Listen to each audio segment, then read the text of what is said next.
J. Warner Wallace is a cold case homicide detective who's been investigating cold case murders in Los Angeles County for over a decade. His work has been featured on Fox News, Dateline, and Court TV. Now, we join him as he applies his investigative skills to making a case for Christianity.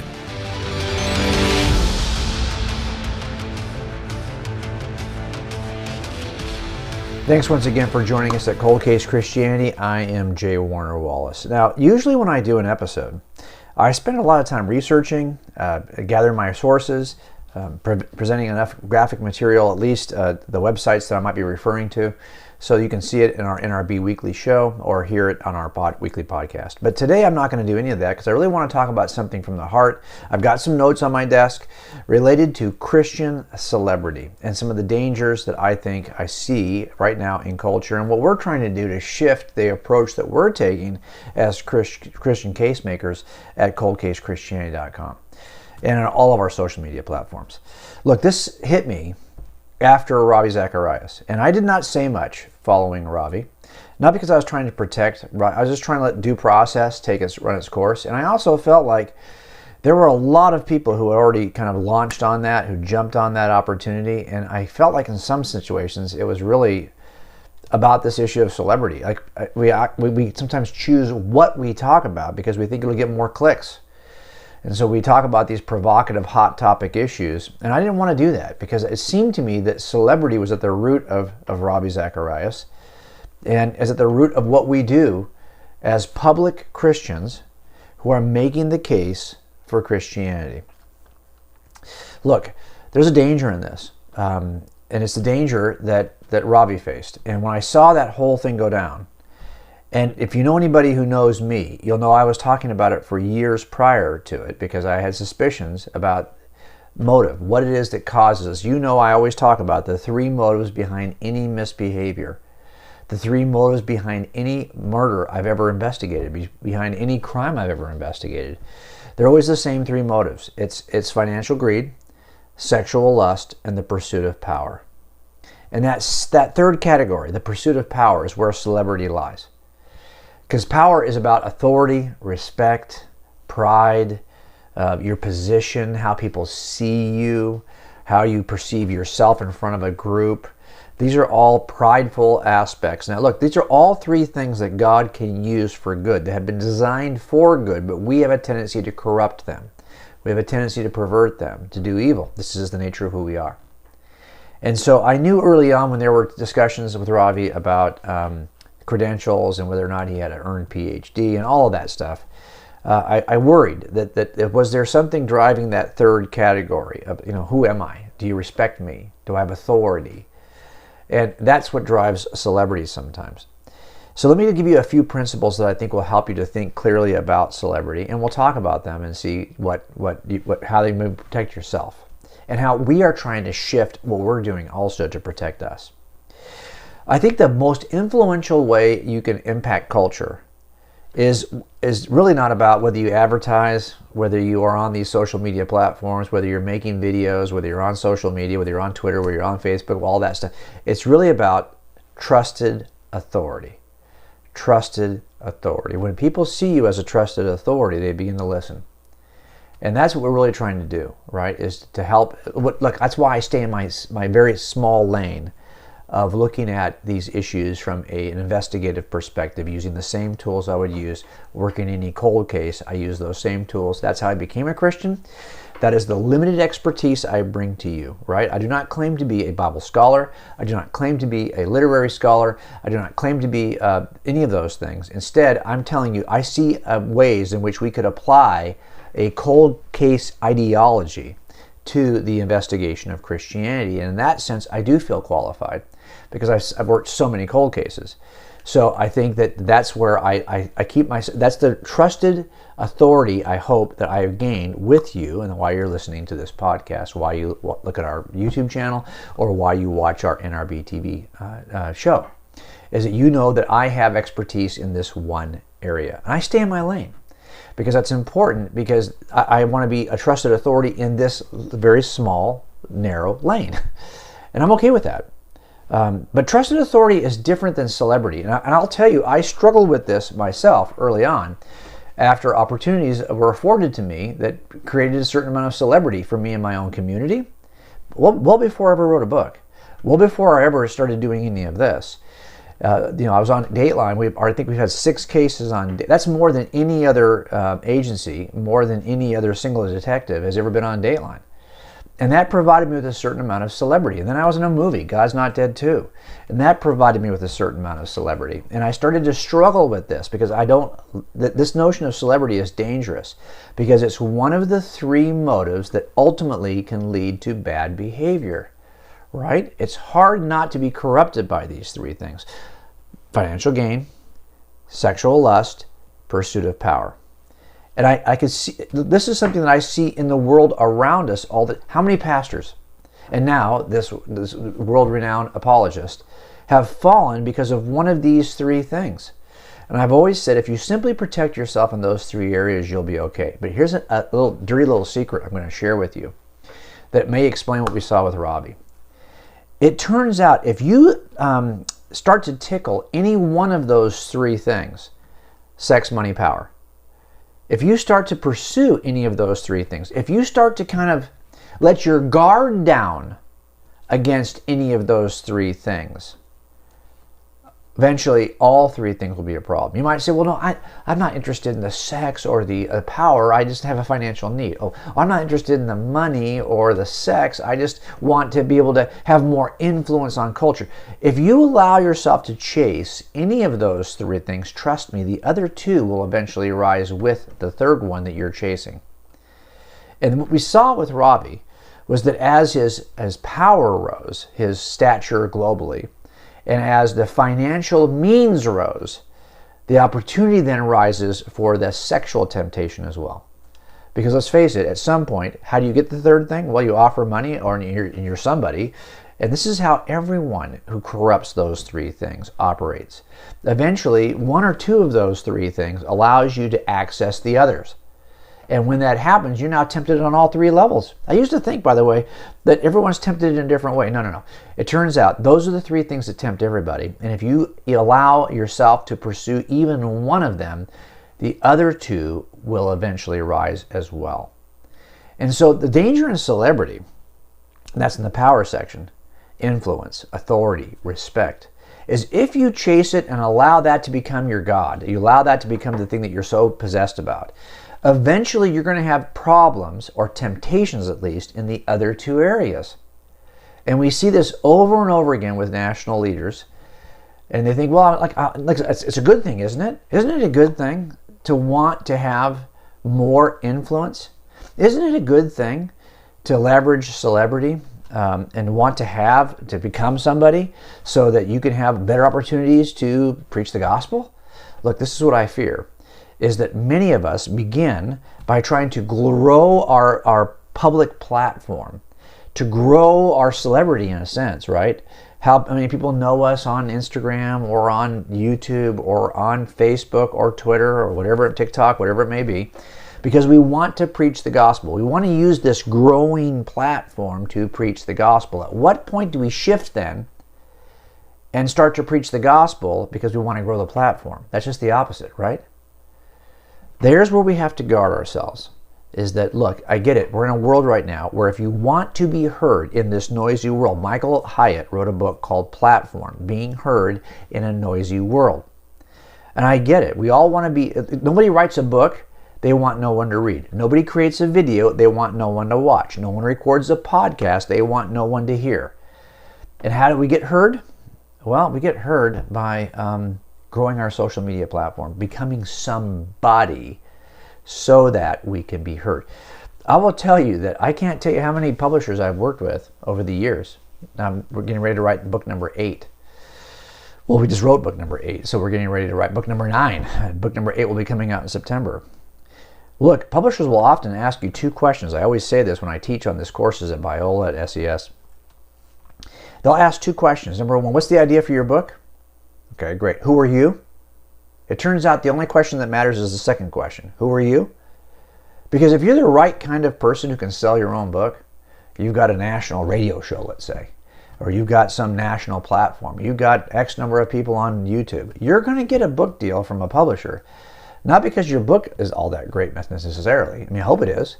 But really more because they are concerned about your celebrity. We have to make sure that we are focused on our trusted authority. And by the way, you might think if you're listening to this, well, I don't have any trusted authority.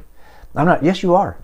You are a trusted authority in some way. This is why I always say you have to think about what is it about your unique experiences as a Christian, your unique lifestyle as a Christian, your unique setting as a Christian that allows you to have very specific authority in a certain area. You experience things only the way that you... And by the way, there's lots of people who will relate to that, even though they don't relate to me.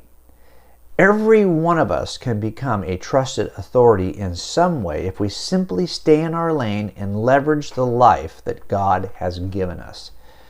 And so I think all of us are really seeking to help us develop where are we trusted, what places can we have a voice in community with our friends so we can share the gospel. And that is really the goal, right, is to share the gospel. In the end, publishers ask those two questions. What's the idea for your book? And they don't really care what the idea for your book is. As long as you're somebody, whatever idea you have, they are probably going to publish you because it's all about the celebrity. Now, there's the danger. Number one, the danger is that if you allow that pursuit of power, celebrity, to rule you, you will eventually open the door to the other two areas of temptation. These three things, sex, money, power, are connected. They're always connected. People will leverage two of them to get the third all the time. We've seen it happen just last year. You'll see it happen again. We have to protect ourselves from celebrity. Look, are we really after trying to help people see why we're a trusted authority in this area? Or are we trying to become rich and famous by doing this? That's the question we have to ask ourselves. Take a break. When we come back after the break, I want to talk to you about just a couple of things that I think will help us manage celebrity going forward. In addition to Jim's daily blog and weekly podcasts and videos, Jim continues to write books designed to help you become a better Christian case-maker.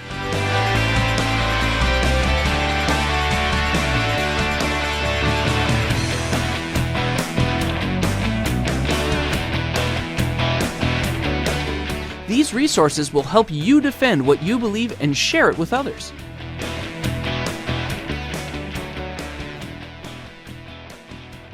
Need a speaker for your next conference, retreat, training seminar, or church service? Jim travels around the country, making the case for the existence of God, the deity of Jesus, and the reliability of the Bible.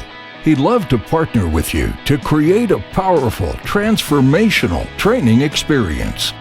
Just visit the Cold Case Christianity website and click the Book Me tab. You'll find everything you need to know, including a list of Jim's speaking topics, promotional materials, Jim's speaking calendar, and a link to connect with our team so we can book your event.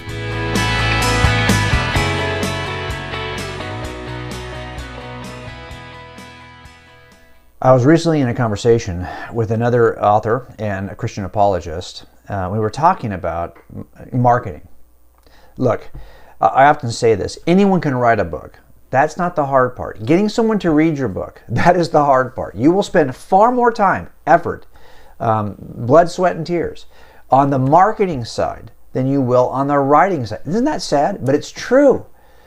Like I said, nobody writes a book they want no one to read. So you're going to have to spend time helping people to find the book, helping people to understand why it's important to read the book, and that ends up being this dirty little thing we call marketing. And a lot of marketing is about you. They want to identify, the ideas with somebody. It's about branding. What is the brand? Often the brand is a person. This is why we have so many ministries, right, that begin or have as the name of their ministry the actual servant, whoever it is that's leading this. RZIM is a good example of that.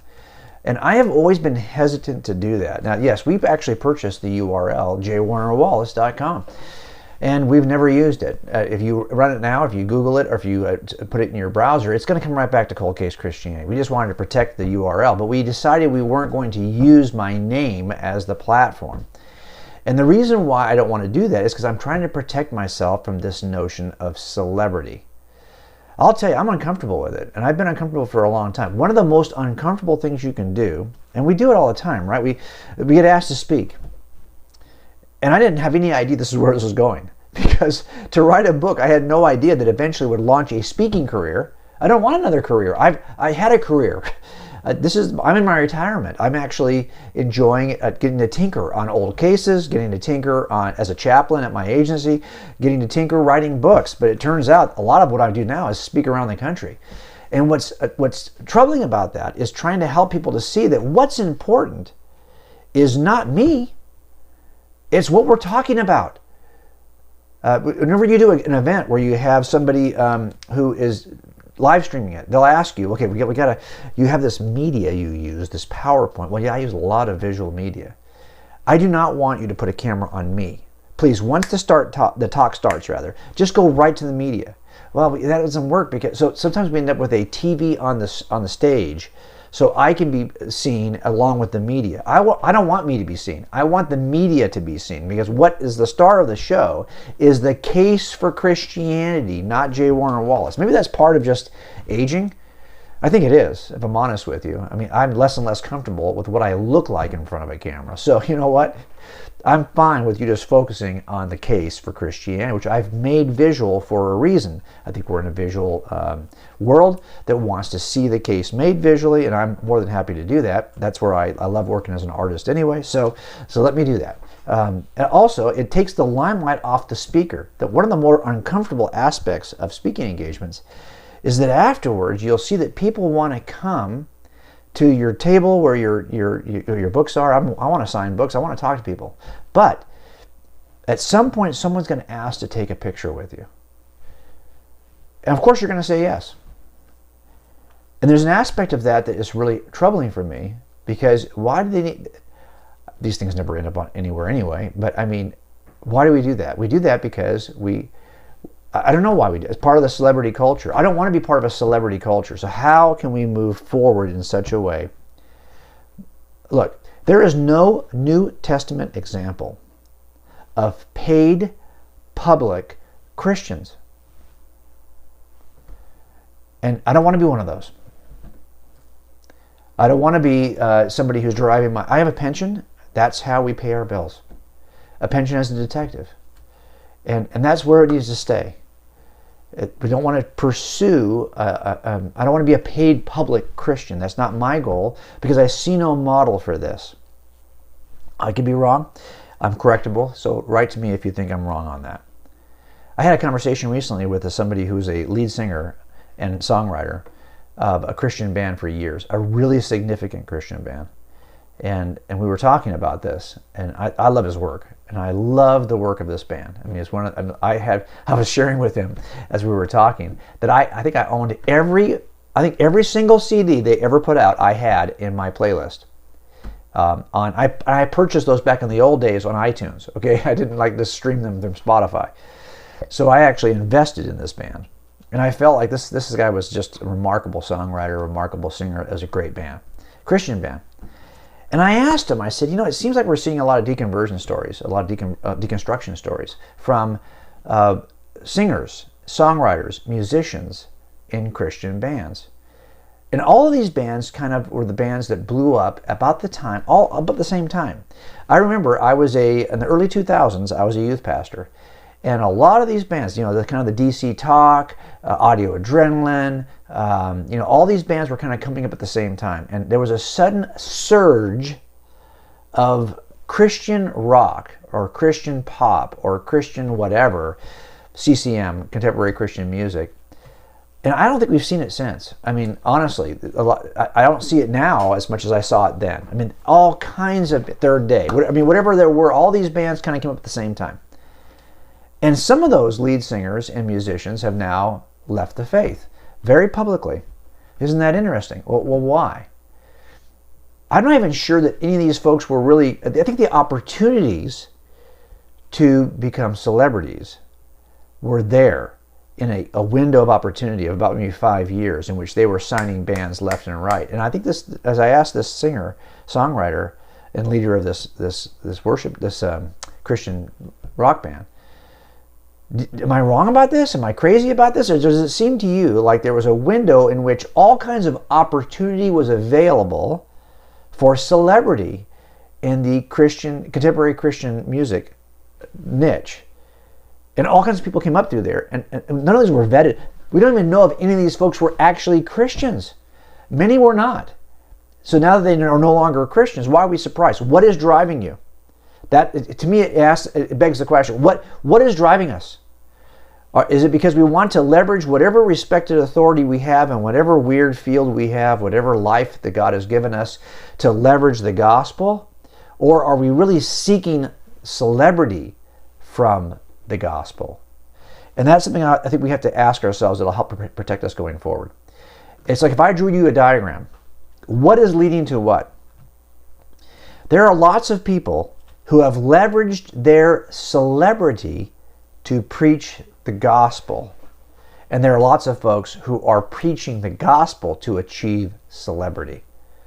And there's the difference. There's lots of celebrity pastors, right? Why are they celebrities? Well, because they were preaching the gospel and they became celebrities as a result of preaching the gospel. That's where the real danger lies. Far more than if you're a celebrity who then ultimately takes your celebrity and leverages it toward the gospel. Think about that. There's lots of people who became celebrities and became famous before you ever knew that much about their Christian faith. Tim Tebow is one of those, right? I mean, he became famous and a celebrity based on his Heisman Trophy level play, right, in college football. Then he leveraged that to preach the gospel.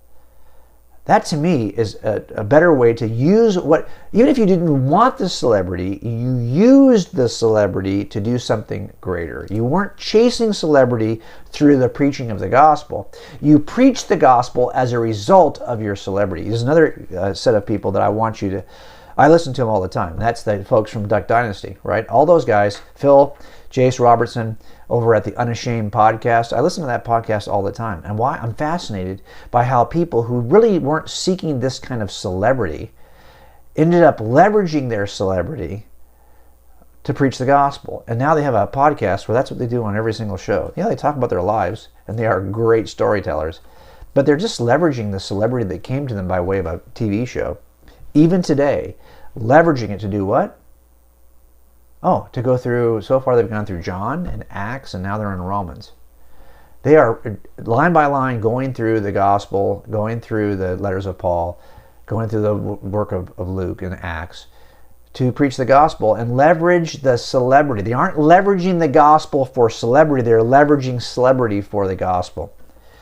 And I think as long as we remember, if we catch ourselves trying to leverage the gospel for a celebrity, we ought to slap ourselves in the face and say, no, that's just not what this is about. That is not why we're doing this. One of the things I talked about with this apologist that writes books that we were talking on the phone, is I told her, I said, I've really started to shift away from, and we're just starting to do this. One of the things that advances celebrity and grows your celebrity is simply when it focuses on your image. Like, what do I want you to remember?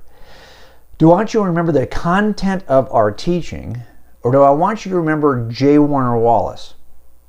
I'm as guilty as anyone of focusing on the person rather than the message. Now, I'll tell you where this becomes so painfully obvious and what the first change we're going to make. And we've just started making this change about, 3 weeks ago? So it's going to take a while for to the entire... I'm not going to go back and do all of the content, rework all the content to change this. I'm just going to change this going forward. We're on YouTube. And if you look at YouTube thumbnails, you will see the same thing over and over again. Whoever it is who's got that channel has got some picture of themselves in the thumbnail, usually got a white outline. We did this too. We all did this, okay? So if you're talking about something where you're going, why would this be so? The person who is the host of the show has got this look on his face like, why would this be so? Surrounded by the white outline. It's all about the person who's speaking. I looked at my YouTube channel at all the playlists and I realized it's my picture or my son Jimmy's picture over and over and over again. And I see a lot of other apologists doing the same thing, and their pictures are even more outrageous. They're goofy pictures. You know, the goofier the expression, whatever you can do to capture someone's, and I get it. Apparently, people have realized that this approach to thumbnails draws more traffic. Okay, over it. I'm over it. We have now gone back and started to do thumbnails where we take our pictures out altogether. I don't want to be seen. I don't want this to be about me. It needs to be about what is the video about. Now look, I was talking to this apologist who's an unbelievable marketer, somebody who understands marketing very well. And the statement was made, well, look, this is the nature of marketing though. You may actually hurt your opportunity to preach the gospel. Okay, I'm okay with that. If more of us simply preach the gospel, it wouldn't matter. But this cannot be about me and my thumbnail versus somebody else and their thumbnail. This cannot be about me at all. We need to be invisible. The message is more important. When you do a show where it's just you standing in front of a camera like I do every week, it's pretty easy to get caught up into the celebrity of just you. It's not about me. It's not about any of us. It's about, is the Bible true and should we take it seriously? That's it.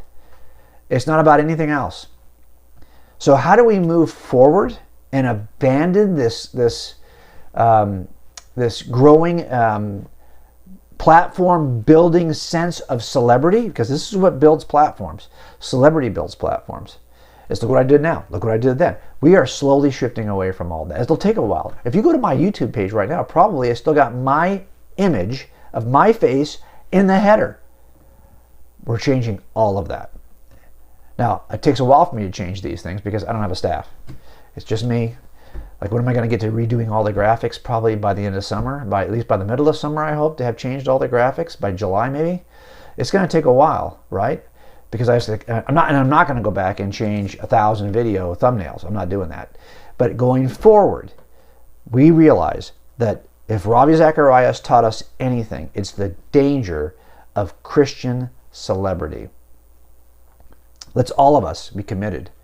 Whether you're somebody who doesn't even have a platform yet, or you're interested in sharing the gospel with somebody you know, let's make sure that we are gospel-centric, that we are not about, well, you should trust me. It's not me-centric. It's gospel-centric. And let's make sure that we resist the temptation to allow celebrity to corrupt us. All right, that's my rant on this week's podcast. I hope it's helpful for you.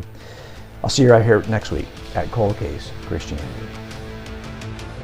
To hear more from J. Warner Wallace, please visit coldcasechristianity.com. For more information on this week's topic, visit youtube.com/coldcasechristianity with J. Warner Wallace. Thank you for joining us on this Cold Case Christianity broadcast.